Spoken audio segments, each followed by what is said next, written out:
Sir আসসালামু আলাইকুম। আমি বালি তাইফুর রহমান তুর্য, আমি একজন সমাজকর্মী। এর সাথে আমি ওয়েস্ট ম্যানেজমেন্ট এবং ক্লাইমেট চেঞ্জ নিয়ে কাজ করি। আমার কথা হচ্ছে স্যার, আমাদের ঝালকাঠি শহরটা সুগন্ধা নদীর তীরবর্তী একটা শহর। মূলত এই নদীটা কেন্দ্র করেই আসলে এটা একটা বাণিজ্যিক নগরী হিসেবে গড়ে উঠেছিল।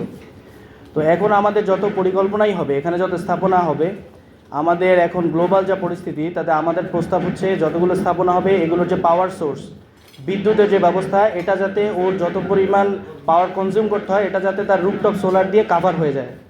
এবং বাস টার্মিনালের জন্য যে বিল্ডিংটা হবে এবং হচ্ছে মাল্টিপারপাস মার্কেট, এখানে প্রচুর পরিমাণে পানি খরচ হবে। এই পানিটা যাতে ভূগর্ভস্থ পানি ব্যবহার না হয়, সারফেস ওয়াটার যেটা রয়েছে এবং রেইন ওয়াটার, সারফেস ওয়াটার এবং রেইন ওয়াটার এই যে সোর্সটা আছে এটা যাতে আমরা ব্যবহার করতে পারি, রেইন ওয়াটার ক্যাচমেন্ট সিস্টেমটা যাতে এই ডিজাইনের মধ্যে থাকে। এবং আর একটা প্রস্তাব থাকবে যে এই প্রকল্প যদি আমাদের এই জেলার একটা পরবর্তী প্রকল্প যদি হতে পারে যে সারফেস ওয়াটার একটা ওনারা যদি আমাদের ট্রিটমেন্ট প্ল্যান করে দিয়ে যান, যেটা দিয়ে আমাদের এই পুরো শহরটা, আমাদের যে পাশে নদী রয়েছে বা এই মনসুন সিজনে আমাদের যে রেইন ওয়াটারটা হয়, এই রেইন ওয়াটারটা ক্যাচমেন্ট করে আমরা যাতে ইউজ করতে পারি, যাতে আমাদের ভূগর্ভস্থ পানির উপরে আমরা চাপটা কমাতে পারি। এবং ওয়েস্ট ম্যানেজমেন্টের মনে হয় একটা পার্ট এখানে আছে, সেটা নিয়ে মনে হয় আজকে কথা বলা যাবে কিনা জানি না। স্যার, সলিড ওয়েস্ট ম্যানেজমেন্টের বিষয়ে যে এখানে একটা ACTCRP প্রকল্পের একটা পার্টি রয়েছে, ওনারা এখানে বজ্র ব্যবস্থাপনার জন্য যেহেতু ল্যান্ড অ্যাকোয়ারের সময় মনে হয় একটা ঝামেলা হয়েছে, যেটা এই সলিড ওয়েস্ট ম্যানেজমেন্টের প্রকল্পটাকে একটু স্পিড ডাউন করে দিয়েছে। তো এটার জন্য আমার একটা প্রস্তাব থাকবে যে যদি ঝালকাঠির এই পাশে মানুষ আসলে বুঝতে পারছে না, ওনারা মনে করছেন যে এটা হয়তো একটা গার্বেজ ডাম্পিং স্টেশন হবে, কিন্তু আমাদের প্রস্তাব হচ্ছে এটা একটা রিসাইক্লিং প্ল্যান্ট। এখানে যাতে যে পচনশীল বর্জ্য, এটা থেকে যাতে বায়োগ্যাস এবং ফার্টিলাইজার তৈরি করতে পারি, এবং অপচনশীল যে বর্জ্যটা আছে এটা আমরা রিসাইকেল করে পৌরসভারই আর একটা যাতে রেভিনিউ ইনকামের সোর্স হয়, এটা সুযোগ আছে, পরিকল্পনা রয়েছে। আমি প্রশাসক মহোদয়ের কাছে আমার কয়েকটা স্টাডিও দিয়েছি, চাইলে ওনারা এটা বাস্তবায়ন করতে পারেন। এবং এটা যদি ঝালকাঠিবাসী না নেয়, তাহলে আমরা অলরেডি সুগন্ধা নদীর ঠিক বিপরীত পাশে আমাদের নলসিটির মধ্যে আমরা প্রায় 450 শতাংশ জমি, মানে 4.5 একর জমি আমরা অলরেডি মালিকদের সাথে কথা বলেছি। জমিটা স্যার আপনার গভর্নমেন্টের, কিন্তু বন্দোবস্ত দেওয়া আছে, কিন্তু তারা এটা ছেড়ে দিতে প্রস্তুত আছে। আপনারা যদি এটা চান তাহলে আমরা এই রিসাইক্লিং প্ল্যান্টটা ওপাশে করার জন্য আপনাদেরকে যথেষ্ট সহযোগিতা করতে পারি, জমি দিয়ে এবং আমাদের পরিকল্পনা দিয়ে।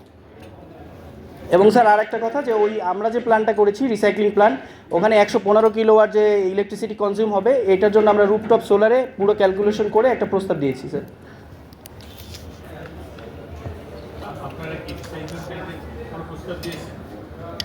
জি স্যার, এটা আমরা একটা স্টাডি করে নলসিটির যিনি প্রশাসক ওনাকে দিয়েছি, এবং আমাদের ঝালকাঠির এখন যিনি প্রশাসক আছেন ওনাকেও দিয়েছি। আগে যিনি প্রশাসক কাউসার স্যারের কাছে একটা স্টাডি দেওয়া ছিল।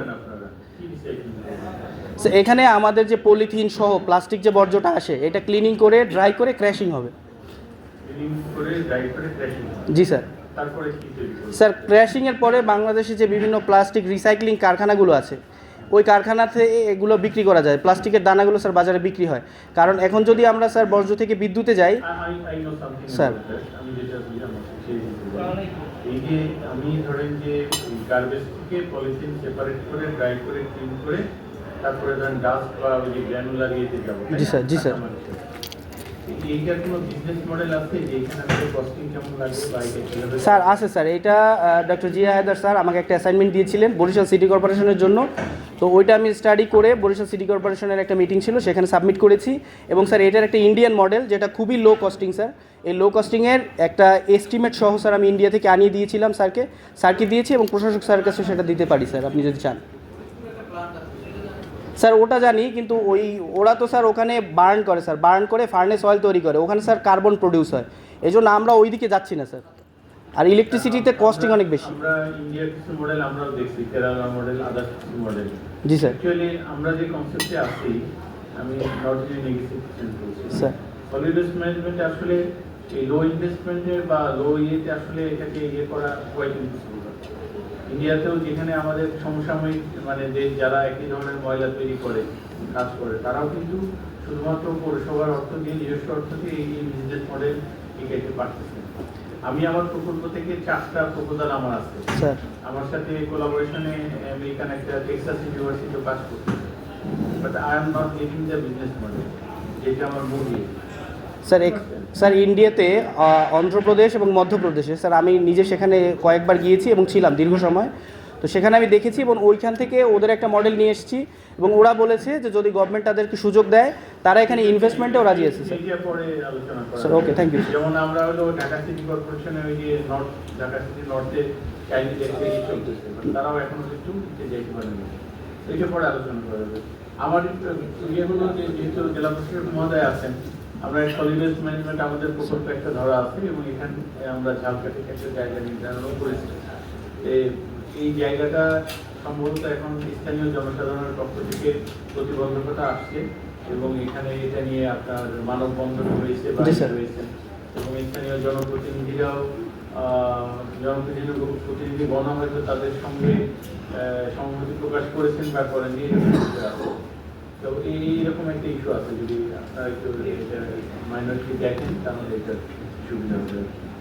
স্যার সেজন্য বলেছি আর কি, যে যদি ঝালকাঠিতে জমিতে সমস্যা হয় তাহলে আমরা ওই পাশে আমাদের জন্য ল্যান্ড রেডি আছে, এটা আমরা আপনাদের সহযোগিতা করতে পারবো স্যার। যেটা বলেছি বিভিন্ন কারণে যাদের জমি এবং আশেপাশে তারা আসছে আমাদের কাছে, আমরা তাদেরকে